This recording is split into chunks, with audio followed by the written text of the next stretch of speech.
Hello friends, welcome to Mathematics with Manisha.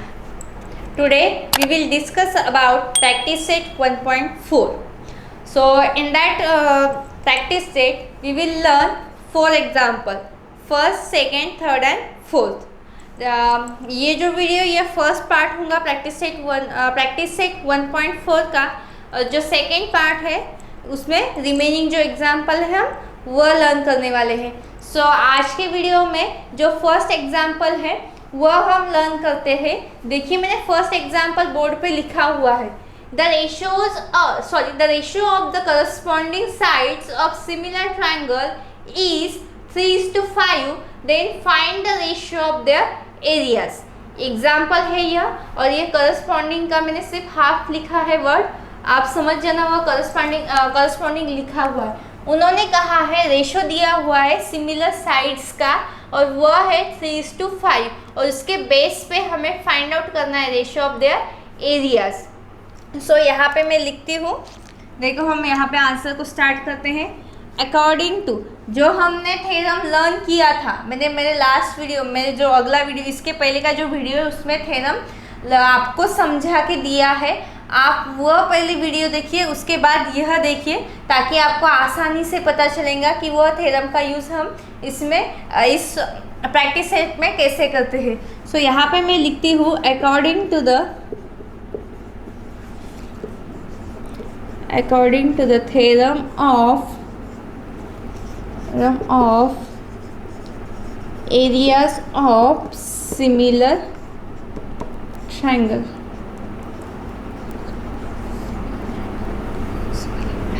Then area of triangle 1 upon area of triangle 2 equals to side 1 square upon side 2 square. ये formula है actually इस triangle का. Then side 1 square upon side 2 square. हमें sides के नाम नहीं पता, इसकी वजह से हमने ट्रायंगल 1 ट्रायंगल 2 लिखा है. यहाँ पे भी साइड 1 साइड 2 लिखा है. सो यहाँ पे साइड की जो वैल्यूज़ दी हुई है हमें 3:5, मतलब कि यहाँ 3 स्क्वायर और दूसरी वैल्यू दी है साइड की 5 स्क्वायर. सो 3 स्क्वायर कितने होते हैं 9 और 5 स्क्वायर 25. मतलब कि देखो ये ऐसा हो सकता है, मैं आपको डिटेल में सिखाती हूँ. 3 स्क्वायर इसको हम ऐसे भी लिख सकते हैं 3/5 होल स्क्वायर, मतलब दोनों का स्क्वायर मैंने कॉमन में लिखा है. लेकिन मतलब देखिए 3 स्क्वायर हो सकता है यहाँ पे 9. आपको अभी कैसे है स्क्वायर्स लर्न होनी चाहिए, जैसे कि 1 का स्क्वायर 1 है, 2 का स्क्वायर 4, 3 का स्क्वायर 9, 4 का स्क्वायर 16, 5 का स्क्वायर 25. जो स्क्वायर्स है फर्स्ट टू लेकर 20 तक अगर आपके अच्छे से लर्न हो गए होंगे, अगर आपके वो अच्छे से आपके मस्तिष्क में है, दिमाग में होंगे, तो आपको इजी से कैलकुलेशन हो जाएंगे. मतलब कैलकुलेशन करने में आपको वक्त नहीं लगेगा, वहाँ पे आपका वक्त बच सकता है. और जैसे कि क्यूब रूट भी होते हैं, जैसे 1 का क्यूब रूट 1 है, 2 का 8 है, वो 3 का 9 है, वह भी आपके लर्न होने चाहिए, क्योंकि ये बहुत इंपॉर्टेंट बातें हैं मैथमेटिक्स में. सो 3 का स्क्वायर जैसे कि 9 मैंने कहा, और 5 का स्क्वायर 25 है. मतलब यह जो एरियाज है उसका रेशो मुझे मिला 9:25. Area of triangle 1 and area of triangle 2. Ratio की वैल्यूज़ कितनी आई 9:25. देखो कितना इजी है. मैंने सिर्फ यहाँ पे थ्योरम का नाम लिया, उस थ्योरम के बेस पे मैंने यहाँ पे उसका फॉर्मूला, हम फॉर्मूला कह सकते हैं इसको क्योंकि ये उसी पे बेस है. देन साइड 1 की जो वैल्यू 3 हमने वो पुट की, देन 5 वैल्यू पुट की, और उन दोनों का स्क्वायर कॉमन में लिया. स्क्वायर मुझे लर्न थे, इसकी वजह से मैंने कैलकुलेशन जल्दी से हो गया, और वह 9/25 यहाँ पे आंसर आया, और यही इसका क्या हुआ रेशो. सो अभी नेक्स्ट जो एग्जाम्पल है, एग्जाम्पल नंबर 2, हम वह लर्न करेंगे. एग्जाम्पल नंबर 2 उन्होंने ऑलरेडी हमें दिया हुआ है, आंसर भी दिया हुआ है, सिर्फ कुछ जो ब्लैंक्स है वह हमें फिलअप करनी है. सो उसकी वजह से मैं यहाँ पे वो डिटेल में समझाऊंगी. मैंने यहाँ पे वो ब्लैंक्स वगैरह कुछ लिखी नहीं है.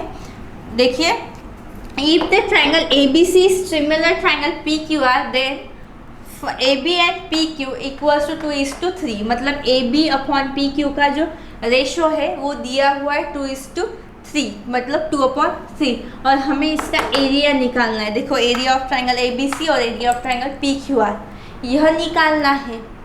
सो यह निकालना है, तो अभी हमने according to the theorem of areas of similar triangle देखा हुआ है, और मैंने यहाँ पे वह फॉर्मूला भी यूज़ किया है। मगर एरिया ऑफ ट्राइंगल यहाँ पे ए बी और पी क्यू दिया हुआ है, इसकी वजह से हम सिर्फ ए बी और पी क्यू लेंगे, बाकी B C upon Q R, A C upon P R यह चीज़ें नहीं लेंगे। जितना पूछा है उतना ही हम जवाब देने वाले हैं। सो यहाँ पे हम लिख सकते हैं A B square upon P Q square. मन से कुछ लेना नहीं है, सारे चीज़ें वहीं पे हैं, उन्होंने जितना कहा उतना ही मैंने लिया है। देखो ट्रायंगल दिया हुआ है, सिमिलर है, then A B P Q का रेशो दिया हुआ है, और एरियाज हमें फाइंड आउट करना है। सो इसकी वजह से मैंने A B square upon P Q लिया है, A B square upon P Q. So A B square, A B की वैल्यू है 2 स्क्वायर, पी क्यू की वैल्यू है 3 का स्क्वायर, 2 का स्क्वायर 4 है, 3 का स्क्वायर 9, मतलब कि 4:9। यह क्या हुआ, एरियाज का रेशो। 2 का स्क्वायर 4 होता है, 3 का स्क्वायर 9 होता है। यह मुझे मेरे स्क्वायर लर्न है, इसकी वजह से मुझे जल्दी से कैलकुलेशन आते हैं। सो यहाँ पे फर्स्ट और सेकेंड एग्जाम्पल हमारा कंप्लीट हो गया है। अभी हम नेक्स्ट जो एग्जाम्पल है थर्ड और फोर्थ हम वह देखते हैं। तो देखिए थर्ड और फोर्थ एग्जाम्पल भी हमें सॉल्व करना है। थर्ड एग्जाम्पल है, if triangle ABC is similar triangle PQR, then area of triangle ABC equals to 80 and area of triangle PQR equals to 125, then fill in the blanks। यहाँ पे अभी हमें fill in the blanks दी हुई है, वो हमें fill करनी है blanks, लेकिन यहाँ पे भी मैं आपको पूरा एग्जाम्पल सॉल्व करके बताने वाली हूँ। देन फोर्थ नंबर का एग्जाम्पल है, उसमें हमें वैल्यूज फाइंड आउट करनी है mn की, तो वो भी हम सॉल्व करेंगे एग्जाम्पल नंबर 3 के बाद। अभी यहाँ पे एरिया जो है वो उसकी वैल्यू दी हुई है, और यहाँ पे भी वैल्यू दी हुई है। सो हम वो वैल्यू पुटअप करते हैं। Area of triangle A B C equals to area of triangle P Q R. Area of triangle A B C की वैल्यू दी हुई है 80, then area of triangle P Q R की वैल्यू दी हुई है 125, और area of triangle A B C और area of triangle P Q R, ये जो हमने थ्योरम लर्न किया था उसमें हमें पता चला था, उसमें हमने किया था इसको equal to A B square upon P Q square, B C square upon Q R square, A C square upon P R square, ऐसे हमने जो थ्योरम लिया हुआ था, प्रूफ किया था। देन तो इसके बेस पे हम यहाँ पे लिख सकते हैं अभी A B square upon P Q square equals to 80 अपॉन 125। आपको अगर थ्योरम अच्छे से याद होगा तो यहाँ पे आपको इजी जाएगा समझने के लिए। सो यहाँ पे मैं करती हूँ taking squares on both side, taking squares on both side.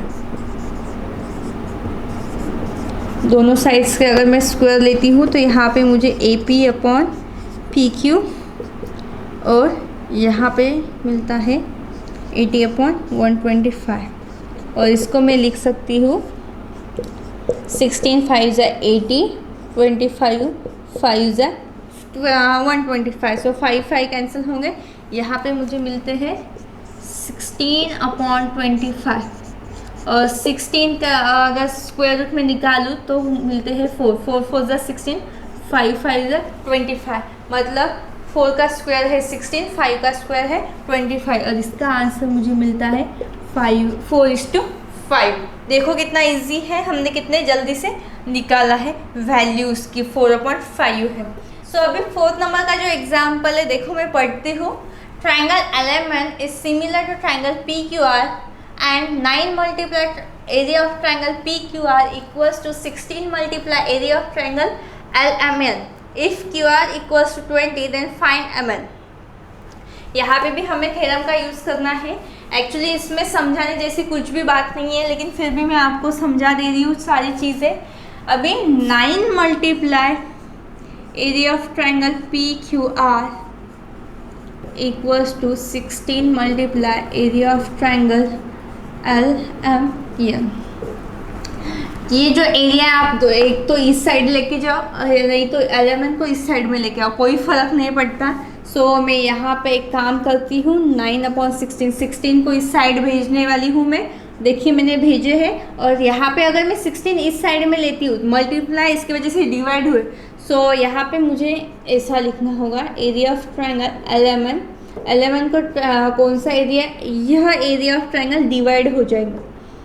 So P, area of triangle P Q R, क्योंकि हमें जो एरियाज है वह एक साइड लेने हैं और जो वैल्यूज़ है वह एक साइड लेनी है।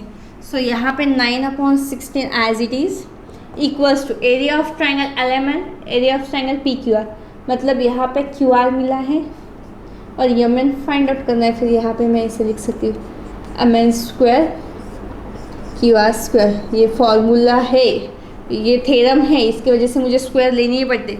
सो यहाँ पे मैं लिख सकती हूँ taking square on both side. So 9/16 square, इसका स्क्वायर क्या हो सकता है, देखो 3/4 equals to M N square upon 20 square. So अब टेकिंग स्क्वायर्स लिया, इसकी वजह से ये दोनों के स्क्वायर यहाँ से रिमूव हो जाएंगे। देन 20 डिवाइड है, यहाँ आने के बाद वह मल्टीप्लाई हो जाएंगे अपॉन 4 इक्वल्स टू, यहाँ पे 3 है सिर्फ, मैंने 30 लिखा था एम एन।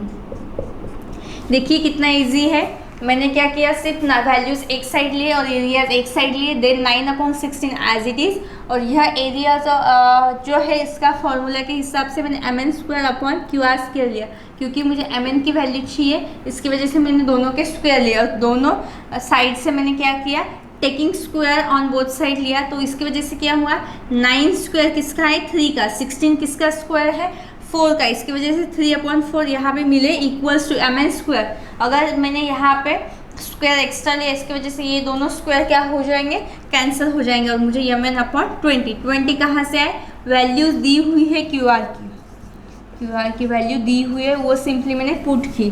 सो 20 डिवाइड है, मैंने इस साइड में अगर 20 लेती हूँ तो वो मल्टीप्लाई हो जाएंगे, 4 1 जा 4, 4 5 जा 20, 5 मल्टीप्लाई 3 कितने मिलते हैं, 15, मतलब कि एम एन की वैल्यू मुझे मिलती है यहाँ पे 15।